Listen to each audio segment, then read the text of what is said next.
Hello guys, welcome to our channel. ఈరోజు video ఏంటంటే ఎంతో టేస్టీగా ఉండే ముంత మసాలా ఎలా తయారు చేసుకుందో చూద్దాం రండి. ముందుగా ఒక ప్యాన్ తీసుకొని అందులో ఒక కప్పు పాటు బొరుగులు వేసుకొని మంచిగా వేయించుకోవాలి.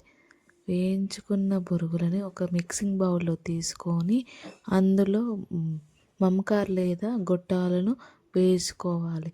ఈ గొట్టాలను చిన్న చిన్నగా తుంపి వేసుకోవాలి, ఎందుకంటే పెద్ద పెద్దగా ఉంటే బాగుండవు కాబట్టి. అందులో ఆలు మిక్చర్ అండ్ పల్లీలు మరియు కోసి పెట్టుకున్న ఉల్లిపాయలు, టమాటోస్ మరియు చిల్లీస్, 1 టేబుల్ స్పూన్ ఆఫ్ కారం, టేస్ట్కు తరిగినంత సాల్ట్ మరియు కొత్తిమీర ఒక చెక్క నిమ్మరసాన్ని పిండుకోవాలి. దీన్ని ఈ మిశ్రమాన్ని బాగా కలుపుకోవాలి. మెత్తగా స్మాష్ చేయకుండా చిన్నగా కలుపుకోవాలి. ఈ కలుపుకున్న మిశ్రమంలో ధనియాల పొడి వేసుకొని